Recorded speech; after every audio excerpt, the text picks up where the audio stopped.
Hello and welcome to episode 367 of the 21st Century Work-Life podcast, where we talk about how the world of work and our attitudes to work are changing. My name is Pilar Orti and I managed to say all of that in one breath. I am really excited. Welcome to the show if we haven't met before. As I say, my name is Pilar Orti and you can find out more about what I do at virtualnotdistant.com. Yes, this is a solo episode and I haven't done one like this for a little while. Even the recommendation episodes have been with friends, with people that I have some kind of affiliation with, some kind of friendship, mainly an online friendship around work with. And I just thought I'd pop in for a short episode. I know a lot of you like short episodes. I know a lot of you like long ones. I just thought I'd update you on where I'm at, what I'm doing, and hopefully some of it will be useful because I have been working on some things that are related to remote work. Needless to say that as much as this show is now about the world of work and how our attitudes to work are changing, and not only about remote work, well, regular listeners will know that actually a lot of the conversations are still about remote work. There is no escaping it when you are in my little bubble. So listeners, for those of you that are here because we've met or, I don't know, out of inertia that you listen to the show, if you have any topics that you think are very 21st century, that in particular talk about things that are happening now that, for example, wouldn't have happened 30 years ago, or mindsets that you think are either new or are really establishing themselves now, let me know. If you would like to guest, let me know as well. We don't have to have a conversation. We can have 10 minutes if you want. I love it actually when listeners come on the show. It doesn't matter if you've guested before and it doesn't matter if I haven't reached out to you, because that just means that you haven't been front of mind for whatever I'm thinking of at the moment, but I would love to hear from you. So you can email me, pilar@virtualnotdistant.com. And let's face it, that's the best way. Or if we're connected on LinkedIn, you can send me a message there, but I might be a little bit slower to reply. So things I've been up to, I'm going to see if I can follow my plan. I always have plans, but I never follow them in all sorts of ways. And okay, so what I want to talk about, a framework I've been working on around connection, a book I'm co-writing around connection, and the Shakespeare book, and something else related to the Shakespeare book. I'm going to leave it at that. I could have made this episode the recommendations episode, which is the newsletter I send every month. So plug virtualnotdistant.com. You can sign up to the newsletter, which I send out only once a month.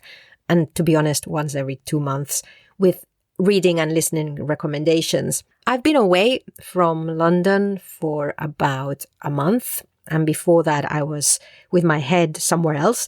So I've been focusing on my writing and also on learning how to be a Pilates instructor. And you can hear more about the world of Pilates instructors in episode 365 with Frederique, who is a past client of my voiceover work. Anyway, she's a Pilates instructor. But I am learning now to do that. I won't tell you a lot about it. The plan is, and all plans change, is to develop a practice of Pilates for actors, because I have a background in theater training, and I think Pilates is great for that. It doesn't mean I'm only going to be doing that, but I'm looking at it. And as part of it, as someone who's been practicing Pilates for more than a decade, I'm really curious to know more about the practice. So that's my first reason. And then maybe I'll do some instructing later on. Anyway, because of that, I don't know what's happening on in the world of work. I don't know what's happening on in the world of remote. The only thing I know is that Amazon said everyone back to the office and we're all up against it.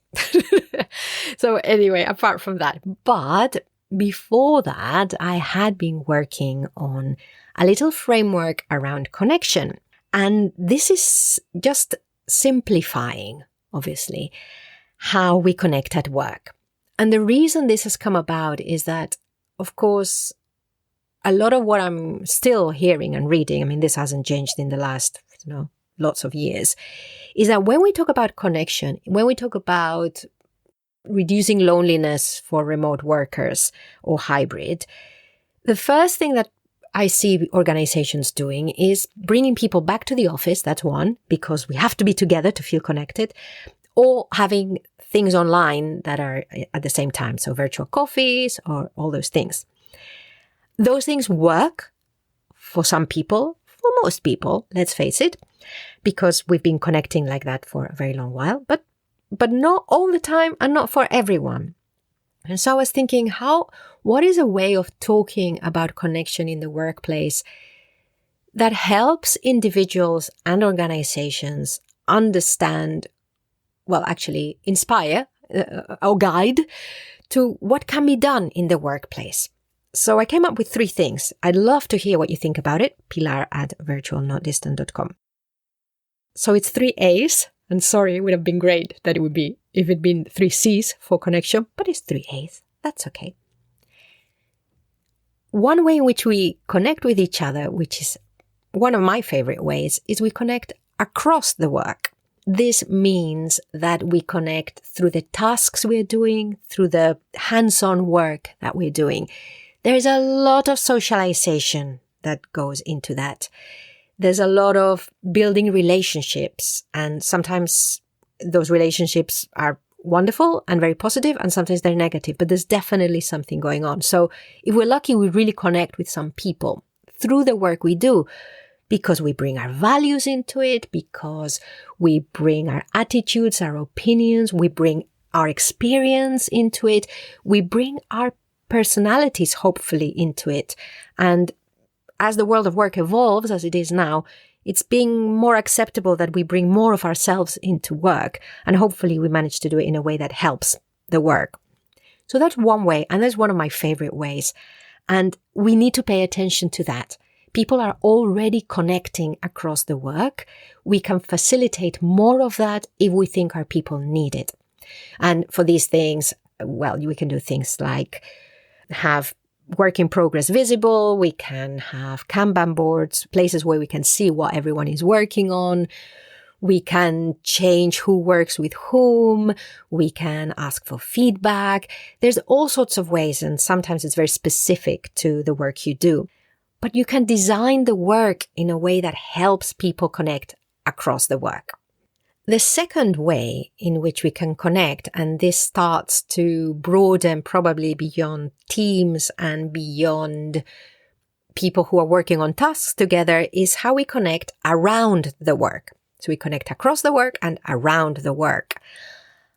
And this is about sharing and exploring together and communicating and asking people about things we're learning, either through the task or about the task, or we do a lot of things at work that are not the task, like we learn to use technology, for example, or we learn about our industry, or we make contacts outside of our team and outside the organization that are related to the work, or we learn about what the company stands for, or we take part in organizational activities, in trainings. We do a lot of things around the work, and we can connect with a lot of people around the work. And I found that a lot of people like this, and especially, well, obviously the clients I work with, the direct clients, are very interested in this, in things that happen around the work.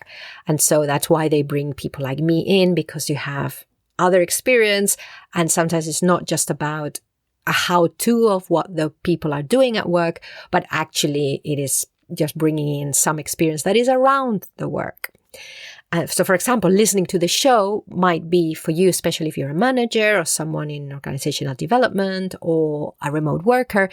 This might be something that you do around your work and that you might share, nudge, nudge, with your colleagues as something that is, this could help us, or this interests me, and it's a little bit related to my work, or a lot related. So that is around the work. And again, initiatives around this can be very useful. And this is not just online trainings and workshops where we're all together and we learn things for the work, but around the work, like, I don't know, interpersonal skills, any well-being, all of that for me is around the work. But we can have documents like, for example, and I'll talk about her later, Bri Kajati, who hosted the series on connection and disconnection in remote teams here on this show. Her and I are co-writing a book, and we have a document where we share what we've done that day, but we also share other things, for example, and around the work. So we'll share articles that we think or something we heard. And of course, when you're writing a book, it's very difficult to distinguish what is the work and what's around the work, because what surrounds writing a book is usually the book, if you get what I mean, it's related. But we've got a separate document to our writing of the book where we just share what we've done in the session and any other thoughts. And then we meet about once a month or once every few weeks. She's in Australia, I'm in London. But we do a lot through that. And you can connect around that in Slack channels or Microsoft Teams channels, which are about learning, which are about other things, industry news, or in your team, bringing into the conversation things that you've learned about other teams, for example. And by sharing all that, again, we are connecting around the work. And finally, the one that I think almost everyone is familiar with and which a lot of people think is the only way of connecting, it's the away from the work. You often hear, oh, we need to do things because we connect as humans. Well, we also are human when we're doing the work and talking around the work. But very obviously, we are people who have further lives beyond work. And a lot of people connect very strongly away from the work. So I might not really feel that much affinity to you when we are doing the work. But actually, when I sit down with coffee with you and you tell me about your dog and how it jumps around and how much you love it, and maybe I love dogs as well, and we connect around that. We connect away from the work. This is like what you could call the purely social. This part, I'm not going to tell you how to do this because there are thousands of examples. In fact, anytime I'm reading an article about connection in remote teams or in hybrid or about how to combat loneliness, this is what comes up. So I think that these are the three ways in which we connect in the workplace: across the work, around the work, and away from the work. And I think that either as individuals or as organizations, when we look at it like this, we can do an audit and say, okay, how are our people connecting right now? And you can even say, as an organization, how are we all connecting? Because teams seem to have got this sorted. And let me do another plug for another episode if this is something that interests you. I did an episode with Teresa Sigilito-Holema where we talked about bonding and bridging in organizations. And I was introduced to these two terms by Teresa, who's read them somewhere else. And she talked about bonding within teams and then bridging across teams. So we know that our organizations are kind of, a lot of the time, got it sorted, how to connect within your team. But bridging across the organizations when some of our people are remote or all of us are remote across the organization, then that's a little bit more difficult. So we could look at that. We could look at, right, if we're looking at bridging and bridging connections between teams, between individuals across the organization, what are we already doing? Okay, well, it seems like we're doing a lot around the away from the work. If that's sorted, maybe we need to look around the work. And for that, we might be thinking communities of practice. Have we set up any? Have we got a structure for people who have different interests within work, but that are not related to their task? It could be, for example, we're working with a client right now where they have actually a special interest group about remote work for people who their job is not to think about remote work in their day-to-day, but they are interested in it. It would help the organization for them to be interested in it. And so we create that. And we create that and we facilitate that in whatever way. That's one example. But it could also be that we organize more learnings across, like sharings across the organization or more mentoring programs. I don't know. And then across the work, that might then be a little bit more tricky in organizations. But again, it depends how you're structuring the work and how your organizational structure is. So again, the idea of this simplification is to simplify something that's really broad and messy and just give us a starting point. So I would love to hear what you think and whether you're doing any of these things. Pilar@virtualnotdistant.com. Right, the second thing I wanted to talk to you about, which I've already mentioned, is that Brie and myself are co-writing a book on connection and disconnection in remote teams based on the series that we co-produced a few years ago. One of the things that's been on my mind about this is the whole mixture of synchronous and asynchronous communication. And this is related to the framework, because when we're thinking of how we connect across, around, and away from the work, we probably need a balance of synchronous and asynchronous activities, because there are people, raising my hand, who are perfectly happy to do a lot of these connections asynchronously. I'm very happy to do that. Of course, I love meetings as well, especially if I like who I'm working with. It is really nice to see people sometimes, but we can mix these. And so I think in the book, we're looking at this, and it's very interesting to see what the different ways are of avoiding loneliness, and how much, going back to asynchronous communication, how much asynchronous communication can be supporting that avoidance of loneliness or actually encouraging it. So I'm looking at that at the moment. So it'd be very interesting if you have any thoughts on that to let me know as well. And that takes me to, no, I don't know when the book is coming out, if you're thinking that. But it does take me very neatly onto the other book I'm writing on my own that I think I'm very soon coming into the second year of being in the weeds of it, thinking it was going to be like 6 months, which is the book that had a title, but I'm changing the title. So I was calling the book All the World's a Workspace. If you've been listening to the show, I've taken some Shakespeare speeches to stimulate some thinking about different aspects of remote work. And then I'm putting a lot of memoir and personal opinion on it. I love the title, All the World's a Workplace, but that really suggests that I'm going to talk about all the world as a workplace, and the way the chapters have come out, I'm not touching on global teams. I'm not touching on the multicultural aspect of them. By the way, Teresa Sigillito Holema has a wonderful book on leading across virtual teams. And so I need a new title. I will work on it. I'm working a lot with Claude AI to help me just get this thing finished. One of the chapters is on asynchronous communication, and the Shakespeare speech I've got is an adaptation of a speech from Angelo in Measure for Measure. And it talks about how he's worried about the fact that, yes, asynchronous is great, but is it isolating team members? The chapter, of course, is very pro-async, but you have to touch on these things when you're advocating.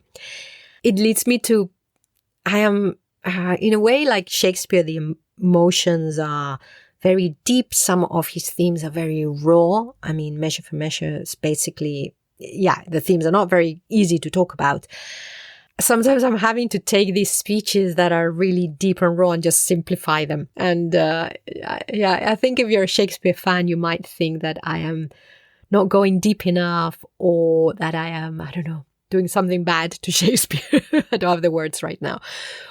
But I am having a lot of fun with them, and I'm just going for it. To be honest, I've just got to do it. It's almost done. I think definitely the first half of 2025. It has to be out. I'm now in the finishing energy when I'm just going, okay, this chapter, what needs to be said, right, blah, blah, blah, blah. Okay, Claude, help me with this, put this together, edit this bit. And that's how I'm working with it. But before then, dun, dun, dun, dun, for those of you who like the idea of mixing Shakespeare with the world of remote work and just messing with the language, is that I've got a calendar. And this calendar is 12 months, of course. And what I've done is I've created, If you don't like AI, generative AI, shut your ears now or fast forward for 30 seconds. But I've created these images with ChatGPT. I've heavily guided it to get what I wanted. Although sometimes I just said, do this, and it came up with something and I was like, wow, I'd never thought of that. And that's the beauty of playing with a bot like this one. But I created these images a long time ago for the book and I thought, I've got 12 images. Calendar! I was going to do this last year and I didn't, so I'm doing this now and I'm very excited. RemotelyShakespeare.com is the place to go to if you're interested in this. I'll put something there so that you can be alerted when the calendar comes out. But in essence, I've taken a quote from some of the Shakespeare texts I've been playing with. I've taken a quote and put it on the image, and ChatGPT generated an image that went with the quote or the concept. I think it looks pretty cool. I am really happy with it. And also, it might even be like a relic, like an antique in a few years, actually, because the images are about a year old, which means that like the eyes of some of the characters are still a bit wonky. I don't know if you've ever played with the images, but at the beginning, that's really what gave away AI generated images. It was that the eyes and the hands were a bit strange. So these eyes are still a bit weird. There's still some strange stuff, which I've left in because I think it'll be interesting. These are illustrations. I haven't gone for photographs. So they're Shakespearean characters set in modern remote work settings. I think they look really cool, but of course I'm biased. So anyway, I'm sure that I'll put some images up at some point. But if you want more information on the calendar, because actually I think it would make a great gift to your remote workers, if you have some, or to your remote working friends or advocates. So let me know if you would like more information on it. And you know what? I think that's it. Thank you so much for letting me into your day or your evening or your afternoon, whatever you're doing and wherever you are. I do enjoy doing this podcast and I always think, oh, shall I stop? Because I've got to get these books out. I'm working on other books as well. And now I decided to become a Pilates instructor in some shape or form. So yeah, all of this. But coming here is a joy. It helps me to clarify my thoughts. I am drawing a lot from this show for my book. A lot, for both actually, for the connection and disconnection as well. I'm going back. I am getting transcripts and using it. It's amazing how much I've learned by having to come here every other week or every week. At some point we did, speaking a lot to my co-hosts in depth and also bringing guests in. Like the wealth of knowledge that I have comes a lot from this show. And it's actually, we're hitting the 10-year anniversary. I don't think I'm going to do anything for it because I've got so much other stuff to do. But we are hitting about 10 years since Lisette Sutherland and I first got on this show to do an episode together. And the show has evolved a lot. Her show has evolved and our friendship has evolved, which is really nice.